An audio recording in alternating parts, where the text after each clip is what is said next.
Арбаңыздар, урматтуу телекөрүүчүлөр, радио угармандар. Республикалык штабтын пресс борборунда экономикалык ишмердүүлүктү жандандыруунун этаптуу жол жобосу тууралуу Кыргыз Республикасынын вице-премьер-министри Асрандиев Эркин Шамшутдинович маалымат бермекчи. Түз абодан сиздер ЛТР, КТРК, Алато 24, Пирамида 5 канал, облустук медиа борборлордон, ЛФМ, 1 радио, Кыргыз радиосу, Менкай ЛФМ, Марал ФМ радиолорунан, ЛТРдин YouTube каналынан, Facebooктан, Кыргыз өкмөтү, социальное правительство 1 радионун баракчаларынан, ошондой эле Кабар улуттук маалымат агенттигинен дагы көрүп уксаңыздар болот. Добрый день, уважаемые телезрители и радиослушатели. Мы начинаем брифинг вице-премьер-министра Кыргызской Республики относительно поэтапного порядка возобновления экономической деятельности. Прямой эфир вы можете посмотреть и услышать на телеканалах ЛТР, КТРК, Алато 24, Пирамида 5 канал, областные медиацентры, на радиостанциях ЛФМ, 1 радио, Кыргыз радиосу, Минка ЛФМ, Марал ФМ. Также через YouTube-канал ГТРК ЛТР, в Фейсбуке, на страницах Кыргыз өкмөтү, социальное правительство и 1 радио и через Кыргызское национальное информационное агентство Кабар. Эркин Шамшутдинович, сөз сизде. Саламатсыздарбы, урматтуу биздин жарандар, урматтуу мекендештер. Сиздерге маалым болгондой кечээ коопсуздук кеңешинин отуруму болду. Ошол жерде өзгөчө абал режимин мындан ары 10-11 майга чейин узартуу жөнүндө чечим кабыл алынды.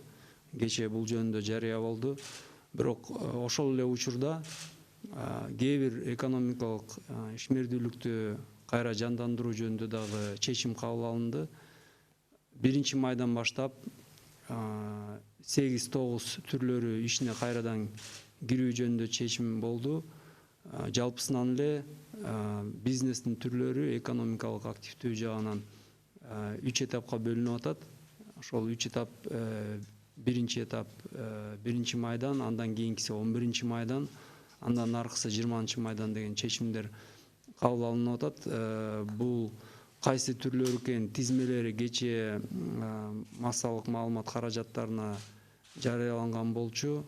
Сиздер көрсөңүздөр керек. Мен бүгүн жалпысынан маалыматты айтып кетейин. Андан тышкары бир топ суроолор бизге келип атат. Тактоо иретинде кандайча иштейт, кандай режимде иштейт, транспорт маселеси кандай чечилет. Ошол суроолорго сиздерге жооп берсем. Биринчисинен алгачкы 1 майдан кире турган этап жөнүндө айтып кетсек, бул биринчи ирет бүт өндүрүш түрлөрү, өндүрүш тармактары жумушуна кирген жатат. Андан тышкары курулуш системасы, ошого байланыштуу дүң, соода, курулуш материалдары менен алектенген ишканалар жана кээ бир соода саттыктын жана тейлөө тармактарынын кээ бир түрлөрү тизмеде сиздер көрсөңүздөр керек. Жана транспорт жагынан бул такси тейлөөсү дагы ишине кирип атат. Бир нече талаптар менен чогуу. Өзгөчө суроо пайда болгону аз убакытта тез арада кандайча жол менен ушул ишканалардын баарын керектүү уруксаат берүүчү пропускалар менен камсыздоо маселеси туруп атат. Баарыбызга маалым болгондой, бул абдан керектүү бүт ишкерлерге, жумушуна кире турган ишкерлерге. Мөөнөт кыска болуп атат. Мына бүгүн 29 болсо, биринен баштап иштөөгө мүмкүнчүлүк бар. Ушул аз убакыттын ичинде керектөөчү пропускалар менен баарын камсыз кылыш керек. Бул ишти, урматтуу ишкерлер, биз мындайча уюштурган жатабыз. Биринчиден мен сөздүн башында айтып кетет элем. Сиздер берген кайрылуулар пропуск алганга тез арада каралбай бир аз убакыт өтүп кетсе, муну туура түшүнүш керек. Бул пропуск системасын комендатурадагы 10 оператор тейлейт. Толугу менен электрондук система иштеп атат. Биз түшүнүп атабыз, абдан көп кайрылуулар болот, абдан чоң нагрузка келет. Ошондуктан биз ошол 10 операторго профилдик мамлекеттик органдардан адистерди жардамга берип атабыз. Бүгүндөн баштап ГКПНден, салык инспекциясынан, ар бир Бишкекти айтып кетсек, ар бир 4 райондон, 1 райондон кошумча салык инспекциясынан адистер жана Гостройдон дагы адис, ошол комендатурага жалпысынан бир 8 адис жанакы 10 операторго кошумча жардамга берилип атат. Бул биринчи. Экинчиден, биз азыр ошол профилдик мамлекеттик органдарга тапшырма бердик кечинде. Булар ошо тийиштүү тармактардын бизнес ассоциациялары менен жана башка ишкерлер менен тез арада байланышып, алардан тизме алып, ошол тизмени комендатурага биз аркылуу узатып, биз аны көзөмөлгө алабыз. Ошол эле учурда бул пропускалар тизменин негизинде бир чети, экинчи чети ошол эле электрондук системага кайрылуулардын негизинде каралып берилет. Дагы түшүндүрүп кетейин, сиздер кадимки эле тартип менен кайрылууларды, пропускага кайрылууларды электрондук система менен тапшырышыңыздар керек. А жерде кандай документтерди тиркеш керек, кайрылууну кандай түрдө толтуруш керек, бүт баары түшүндүрүлүп жазылып турат. Бирок биз түшүнүп атабыз, кайрылуулар абдан көп болот. 1000, балким 10 000, 20 000 кайрылуулар болушу мүмкүн. Ошону тез арада баарын иштеп чыгып, карап чыгыш үчүн биз параллельно сиздерден суранат элек, ошол жанакы профилдик мамлекеттик органдарга берилген тизмелерди кошо берсеңиздер, биз экономика министрлиги, профилдик госоргандар аркылуу, биз аркылуу, аппарат адистери аркылуу ошол сиздер берген заявкаларды көзөмөлгө алып туруп, ошону тез арада карап чыгып, берчүсүн берип, туура эмесин отказга бергенге аракет кылабыз. Комендатура жанагы комендатуранын операторлору жана кошумча жардамга берилген адистердин баарын эскерттик. Кайрылуулардын санына жараша керек болсо күнү түнү 24 саат ошо майрамга карабастан жакынкы күндөрү иштегенге даяр. Эгерде мүмкүн болсо эми расмий тилде айтып бере коесузбу? Уважаемые граждане, уважаемые соотечественники, как вы вчера видели в средствах массовой информации, проведено заседание Совета Безопасности, на котором принято решение о продлении режима чрезвычайного положения по 10 мая. Вместе с тем, также принято решение о поэтапном возобновлении отдельных видов экономической деятельности. В целом предусмотрено 3 этапа с 1 мая, с 11 мая и с 20 мая.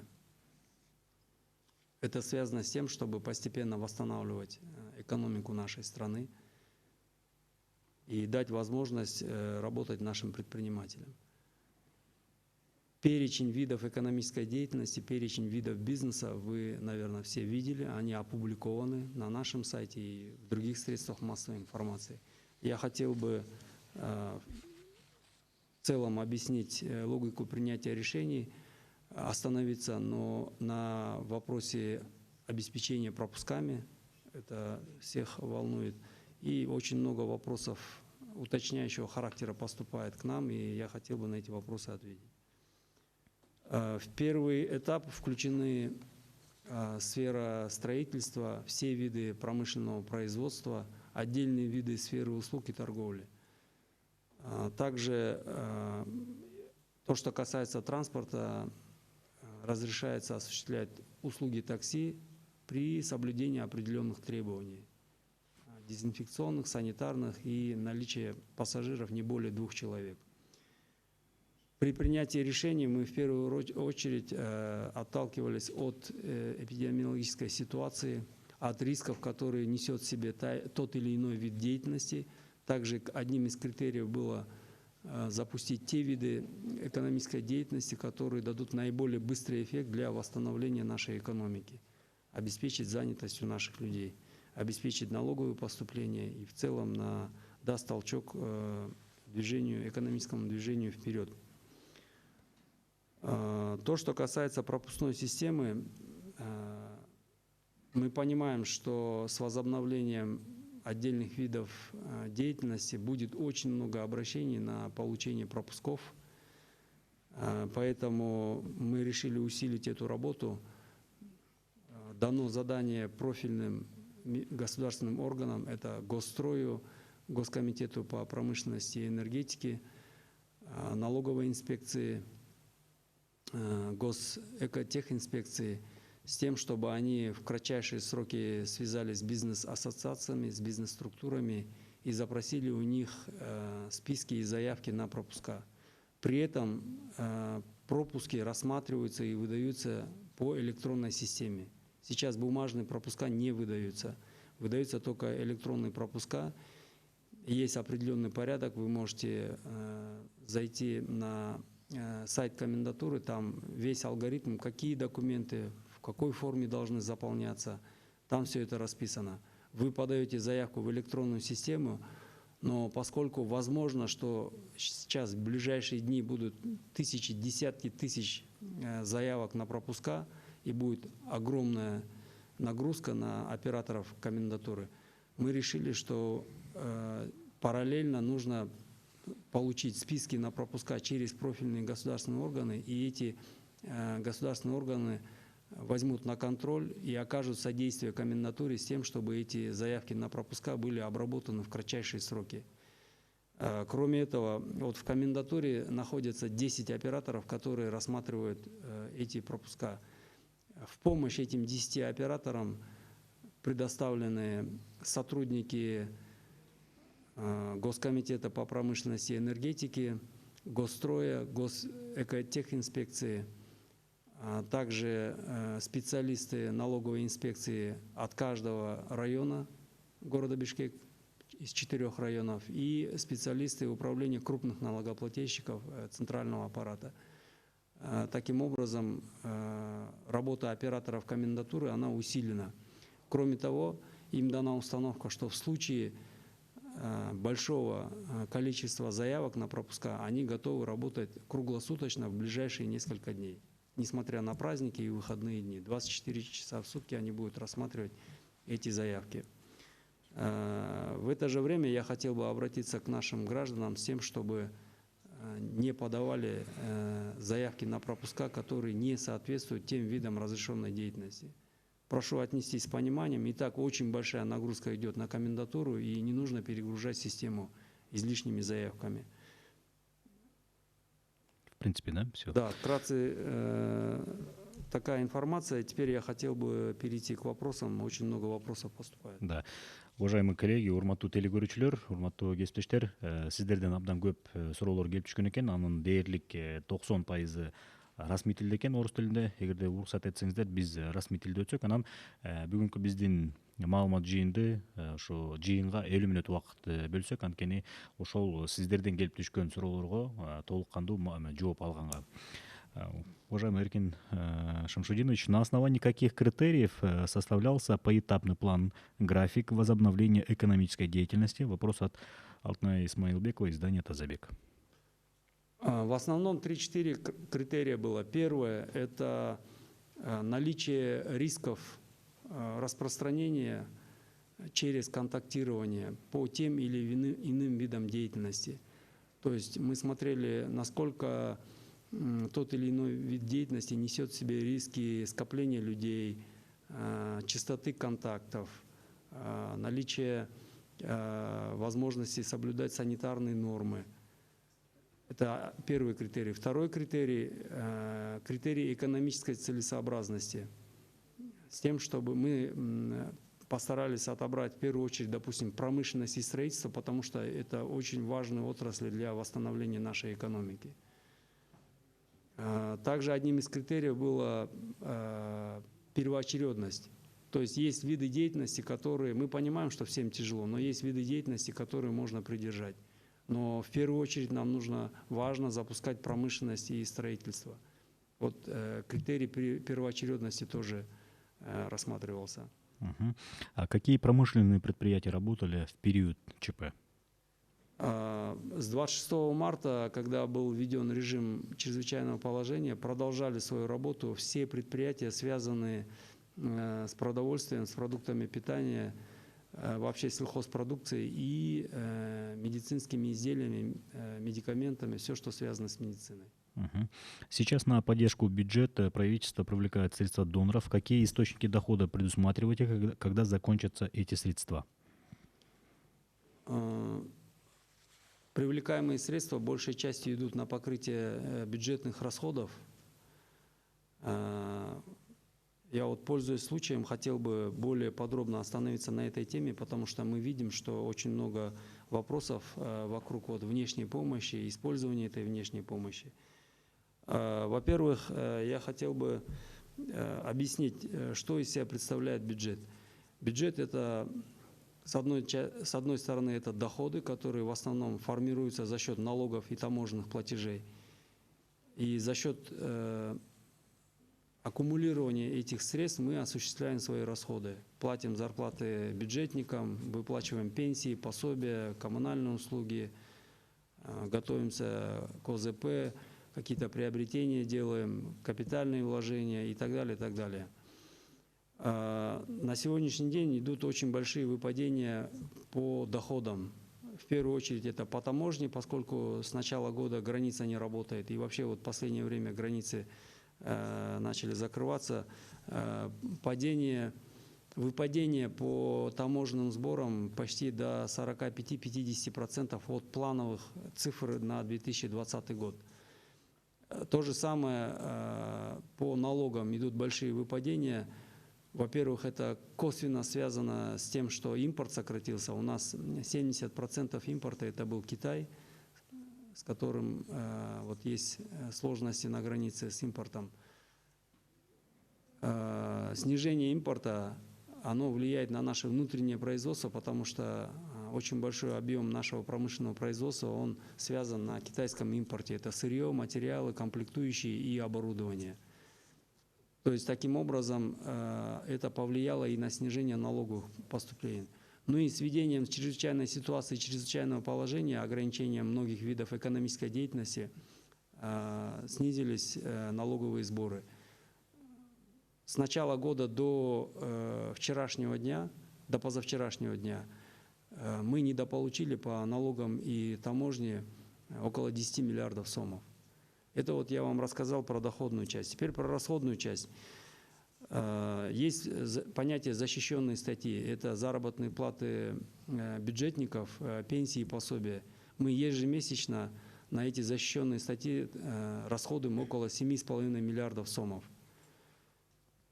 С начала года идет жесткая экономия, а вот с наступлением режима ЧСЧП это еще более ужесточилось. На сегодняшний день осуществляются расходы только по защищенным статьям, некоторые приобретения, коммунальные услуги.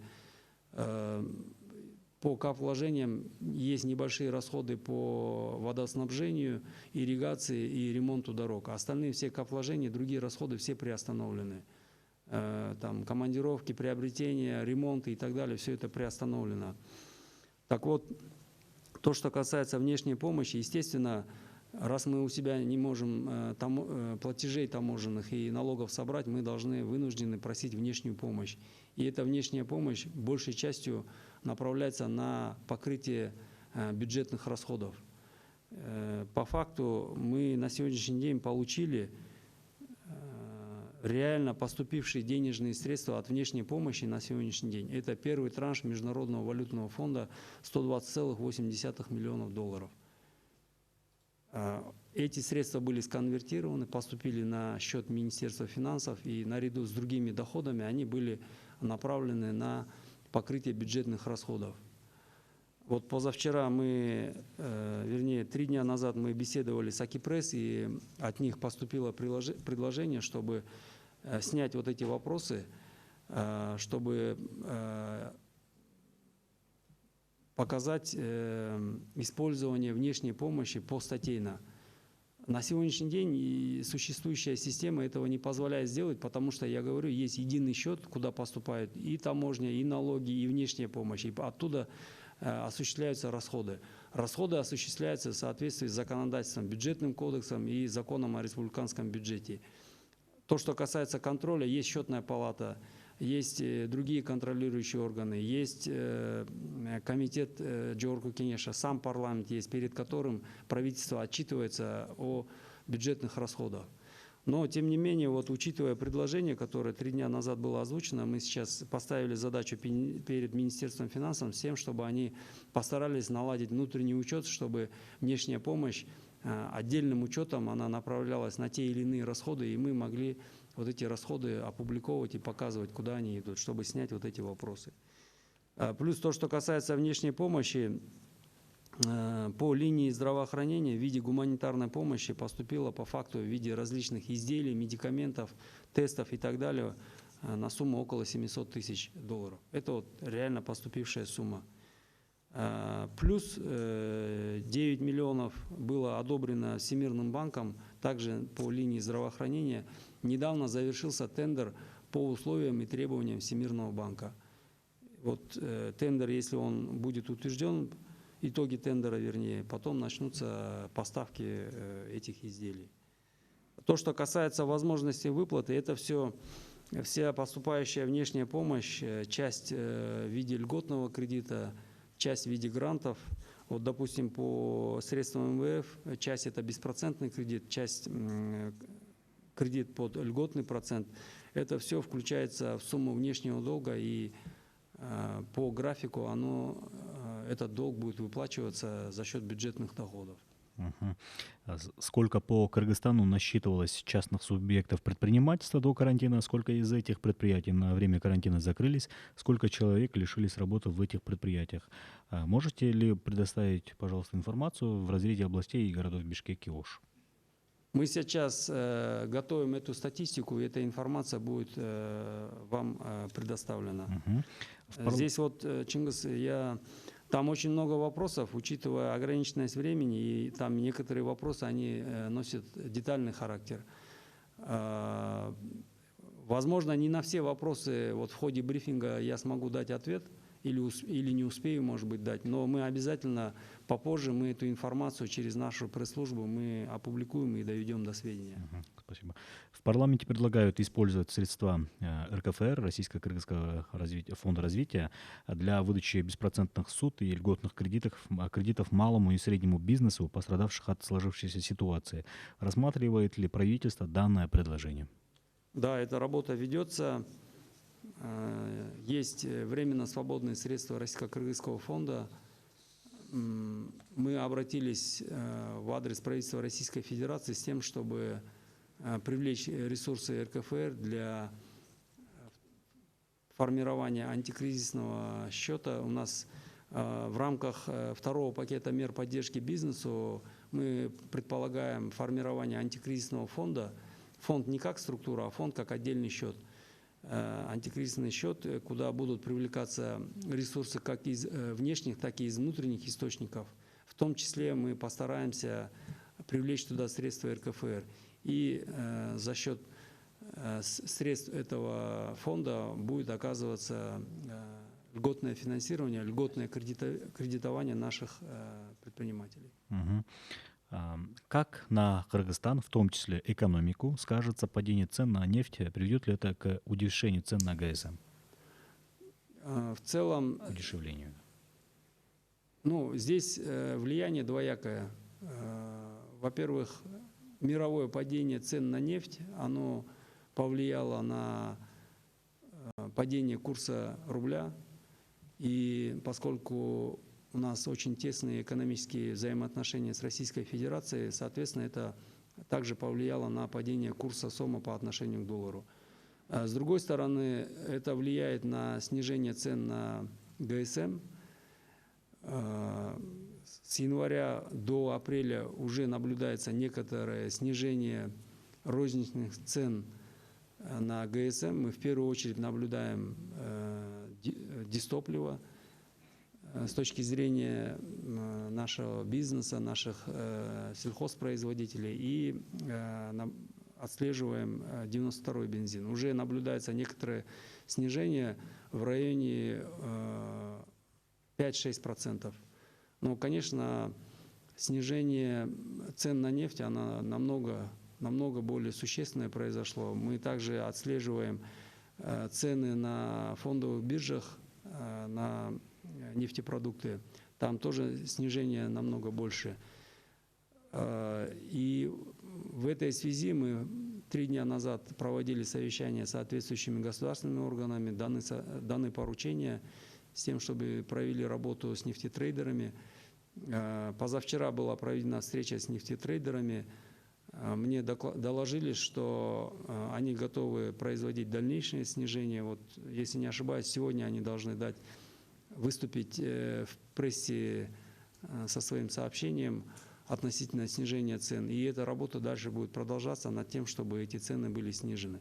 Но здесь нужно правильно понимать, что снижение цен, розничных цен в сомах, оно не будет прямо пропорционально снижению цен в долларах, потому что посередине есть рост курса доллара по отношению к сому, и вот в какой-то части она нивелируется. Но в любом случае по снижению розничных цен на ГСМ работа ведется и будет вестись. Бир топ жылдан бери Кытай Эл Республикасынын жараны менен биргелешкен ишкана иштетип жүрөбүз. Учурда заводду иштетиш үчүн Кытайдан атайын адистердин келишин күтүп жаттык элек. Аларды чакырыш үчүн качан жана каяка кайрылышыбыз керек дейт. Бул тууралуу өкмөт мындан 2 жума мурун чечим кабыл алынган. Сиздерге маалым болуш керек, бул илдет башталганда сырттан келген чет өлкөлүк жарандарга тыюу салынган бул жака Кыргызстанга келүү боюнча. Бирок 2 жума мурун өкмөттүн чечими менен чет өлкөлүк адистерге уруксат берилип атат. Сырттан алып келе турган адистерди, сырттан келе турган адистерди бул жака алып келе турган болсоңуздар, сиздер ошо ишканаңызга жараша профилдик мамлекеттик органга кайрылуу жөнөтүшүңүздөр керек. Андан кийин өзүнүн алгоритми бар. Биз анда бул алгоритмди дагы пресс-служба аркылуу жайгаштыралы массалык маалымат каражатына. Профилдик мамлекеттик органдан кийин алар менен макулдашып туруп Госкоммиграция жана тышкы иштер министрлиги менен жумушту алып барыш керек. Визаны аласыздар. Визаны алгандан кийин, ал бул квотага жараша болуш керек. Визаны алгандан кийин бүгүнкү күндө авиа каттоолор убактылуу жүрбөй жатат. Ошондуктан ал Кытайдан алып келе турган адистериңизди сиздер ошо Эркештам өткөрүүчү пункт аркылуу алып келишиңиздер керек. Бүгүнкү күндө ошол эле жол ачык. Вопрос от Российской газеты. Когда возобновится работа СМИ, печатных изданий, также типографии? Хороший вопрос. Вот вчера в первоначальном варианте, возможно, этого не было, но с учетом пожеланий нашего общества, вот с 11 мая следующим этапом возобновляется деятельность офисов, редакций, студий, всех средств массовой информации. Часть средств массовой информации работала до этого времени в дистанционном режиме, но вот с 11 мая они включены в перечень возобновляемых видов. Какие предложения бизнеса правительство учло при разработке антикризисного плана? Вопрос от 24 KG. Первый антикризисный план был 30 марта утвержден, и практически, я думаю, что процентов 60 мер, которые в этот план вошли, некоторые из них от бизнеса поступили, некоторые мероприятия совпали. То, что мы здесь разработали, оно совпало с теми пожеланиями, которые прозвучали от бизнеса. Это касается отсрочек отчетностей по налогам, социальному фонду, статкомитету и так далее. Также перенос сроков внедрения автоматизации по налогам, это было исключительно пожелание бизнеса. С 1 апреля до 1 июля на 3 месяца были передвинуты. Вот сейчас к завершению второй антикризисный план, там тоже очень много поступило предложений от бизнеса.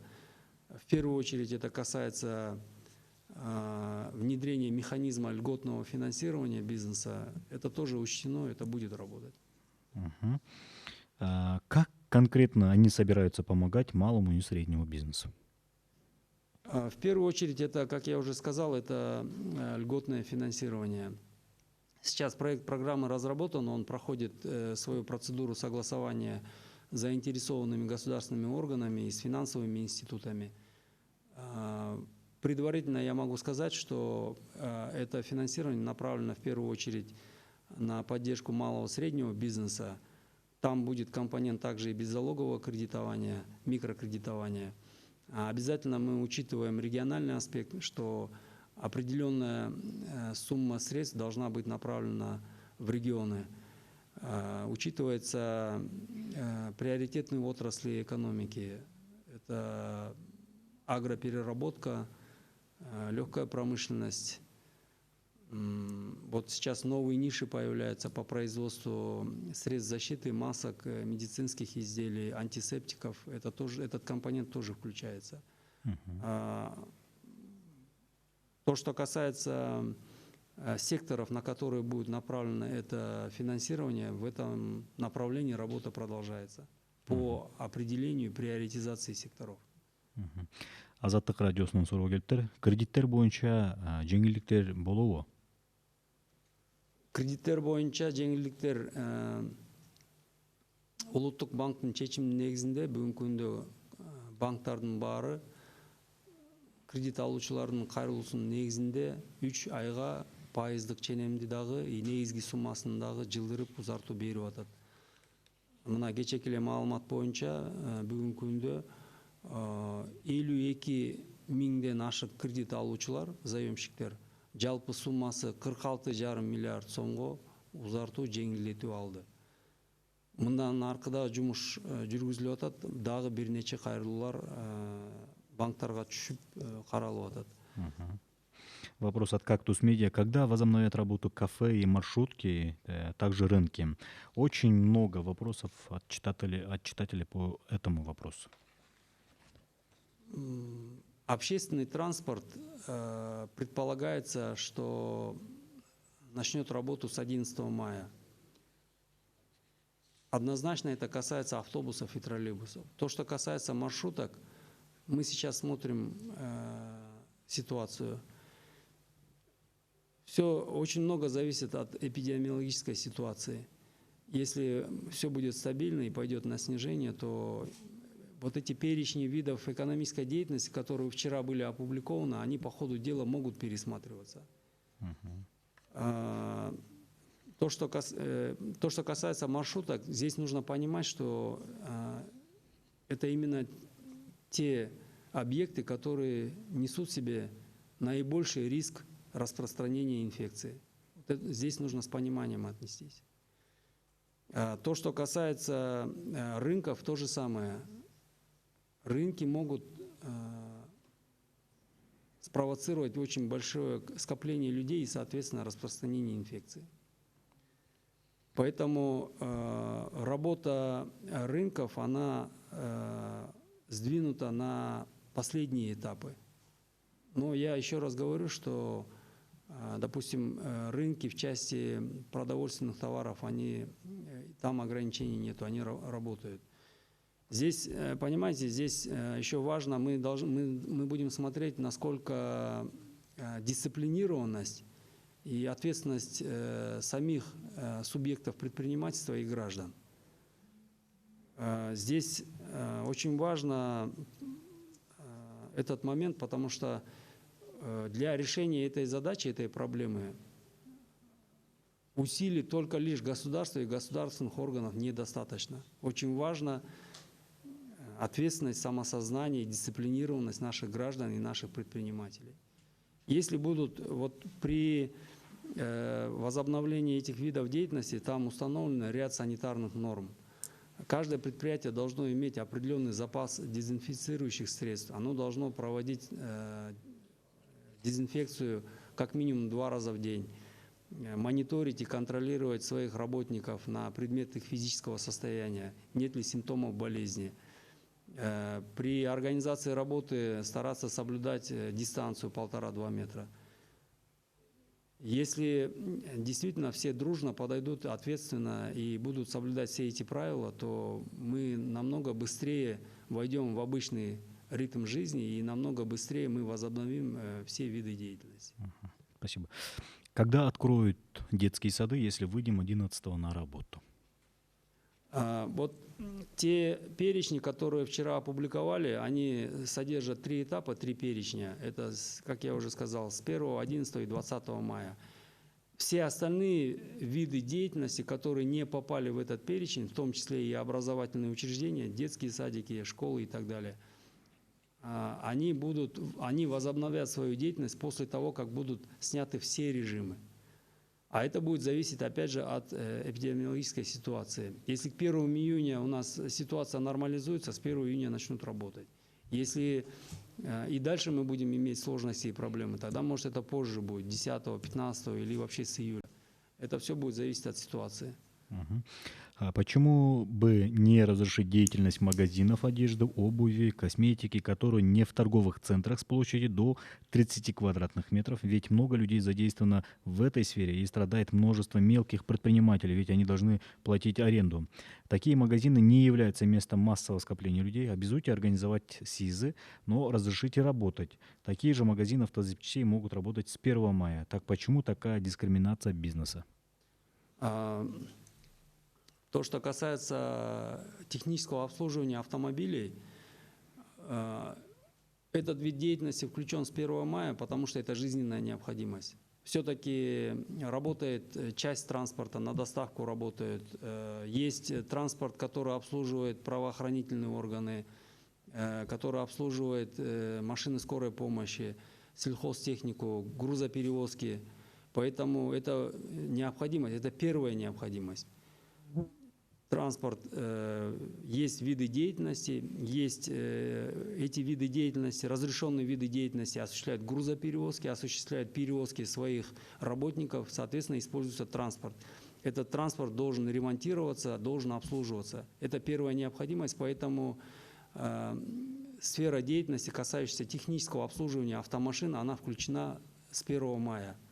То, что касается приобретения одежды, это не первая необходимость. Нет крайней необходимости с 1 мая покупать одежду, поэтому мы сдвинули ее на 11 мая. И потом, уважаемые соотечественники, вопрос не только в том, что там мало контактов и малые площади и малый риск заражения. Один из главных элементов концепции заключается в том, чтобы минимизировать цель перемещения людей. Чем меньше целей для перемещения людей, тем меньше поводов выходить из дома и создавать массовое передвижение, массовое скопление людей. На сегодняшний день есть только несколько целей похода из дома. Это аптека, продовольственный магазин, банк. Это вот теперь вот разрешенные виды деятельности и все. А чем больше мы открываем видом деятельности, тем больше появляются цели для перемещения людей. А чем больше перемещения людей, тем больше возрастает риск распространения инфекции. Мгм. Уважаемые телезрители, радиослушатели, я вам напомню, что у нас до окончания пресс-конференции еще 10 минут, и последние 3 вопроса от телекомпании «Мир» мы успеем задать. С Новым годом многие бюджетные организации получают только защищенные статьи. Каких статей расходов и в каких пропорциях будет осуществляться секвестирование? Я пока не назову точные цифры, потому что секвестированный бюджет сейчас завершается к разработке. Я думаю, что в ближайшие дни он будет рассмотрен на заседании правительства и утвержден, и тогда мы можем, далее мы должны защищать его перед парламентом, тогда мы можем озвучивать цифры, но там очень существенное сокращение расходов. В первую очередь это коснулось капитальных вложений. Из капитальных вложений предполагаются оставить некоторые суммы, связанные с цифровизацией, с реформированием судебной системы, с ремонтом дорог, ирригацией, обеспечением чистой водой. Остальные все капитальные вложения секвестированы. Также существенное секвестирование осуществляется по статье приобретения различных товаров и услуг. Там тоже очень большая сумма. Мгм. Какие отрасли экономики Кыргызстана больше всего понесли и понесут потери от режима чрезвычайного положения, а какие быстро восстановятся? Ну, в первую очередь, это сфера услуг. Структура нашей экономики такова, что почти половина ВВП – это сфера услуг и торговли.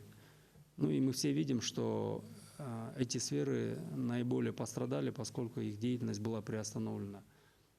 Очень сильный урон получает и получит сфера туризма. Это не только в нашей стране, но и в целом по миру. То, что касается быстрого восстановления, я думаю, что это малый и средний бизнес. С одной стороны, хорошо, что малый и средний бизнес занимает довольно существенную долю ВВП. Я говорю о реальных цифрах. Официальная цифра – это в районе 40%, но я думаю, что на самом деле это намного больше, потому что если реально говорить, то львиная доля малого и среднего бизнеса, она находится в тени. Вот малый и средний бизнес быстро восстановится, и малый и средний бизнес наш, ему присуща мобильность и быстрая переориентация на свободные ниши рынка. Мы вот это уже наблюдаем по тому, как быстро было налажено производство масок, средств индивидуальной защиты, антисептиков. Вот они уже, наши предприниматели, готовы направлять свою продукцию на экспорт. Вот буквально на позапрошлой неделе было принято решение правительства об экспорте защитных масок на экспорт, как в ЕАЭС, так и в третьи страны. И вот на этой неделе будет принято решение об экспорте дезинфицирующих средств. И какова реакция КНР и других кредиторов на предложение о пролонгации выплат по кредитам? Мы находим понимание у наших кредиторов. Несколько дней назад, на прошлой неделе, состоялся разговор нашего президента с главой Китайской Народной Республики относительно реструктуризации долга Эксимбанка. Насколько я знаю, обращение нашло понимание. Сейчас уже Эксимбанк Китая связался с нашими специалистами, и там работа началась. То, что касается внешнего долга перед другими кредиторами, сейчас ведется работа по отсрочке платежей по двухсторонним кредитам в рамках Парижского клуба. Мүмкүн болсо эми кыргыз тилде дагы бир суроого жооп берип коесузбу? Биз жана жогоруда бул суроого сиз орус тилде, расмий тилде айтып бердиңиз эле. Ушул кафе, тамак аш жерлерди, ошондой эле маршрутка, базарлардын иштөөсү качан башталат жана алардын иштөөсүнө азыр эмне иштебөөсүнө чектөө коюлганына 11-ине чейин кандай бир чектөө киргизилип атат бул боюнча?